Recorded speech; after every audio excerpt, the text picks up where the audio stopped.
கிளம்பலாமா? இதுக்கப்புறம் நான் தான் உன்னுடைய இன்ஸ்ட்ரக்டரா இருக்க போறேன். அதனால கடுமையான ட்ரைனிங் எடுக்க நீ தயாரா இருக்கணும். தயாரா இருக்கேன்.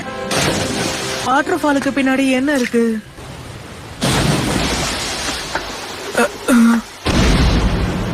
அடேங்க அப்பா, நீ இங்க தான் நைன் டெயில்ஸ் கூட சண்டை போட போற.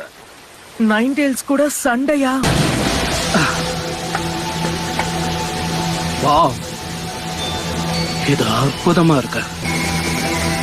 இந்த இடிபாடுகள் பார்க்க பழமையா தெரியுது. இப்ப நீங்க இருக்கிற இந்த இடம் தான் ஜிஞ்சுருக்கியா இருக்கிற எல்லாருமே தன்னைத்தானே சுத்தம் பண்ணிக்கிறதுக்காக தேர்ந்தெடுக்கப்பட்ட புண்ணிய ஸ்தலம். டெயில்டு பீஸ்டோட உங்களால ஒரு ஸ்பெஷலான வழியில பேச முடியும்.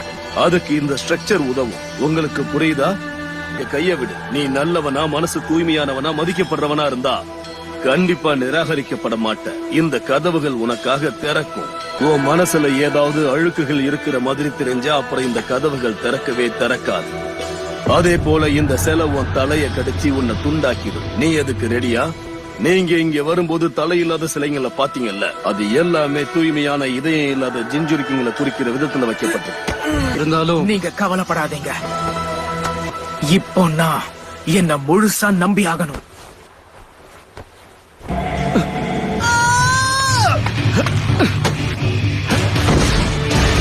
இல்ல, இப்படி நடக்க வாய்ப்பே இல்ல. நருட்டோ, நிஜமாவே நல்லா ஏமாந்தீங்களா? அந்த சிலைக்குள்ள ஒரே ஒரு ஸ்விட்ச் தான் இருந்தது. கொஞ்சம் ஓவரா தான் போயிட்டேனோ. முதல்ல இங்க வந்தப்ப நானும் இதையே தான் பண்ணேன். அந்த சிலைகள் எல்லாம் உங்களை பயமுறுத்ததான் வச்சிருக்காங்க. ஆனா இது ஒரு புனிதமான இடம்னு சொல்லிதானே எங்களை கூட்டிட்டு வந்தீங்க. இப்ப அந்த புனிதம் எங்க போச்சு?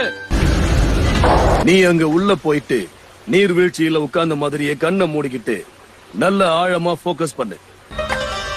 ஆனா சீல்டு ஜுட்சுவை உன் நைன் டெயில்ஸ் மேல பயன்படுத்தினாங்க. யோசிச்சு சொல்லு. அது ஒரு டெட்ராகிராம் சீல். டெட்ராகிராம் சீலா? உண்மையிலேயே அட்டகாசமான ஒண்ணு. அதோட கீ இருக்கா? ஓகே, நான் போய் வெளியில இருந்து கதவை லாக் பண்றேன். அந்த நைன் டெயில்ஸை எப்படி சமாளிக்கணுங்கிறதையும் சொல்றேன்.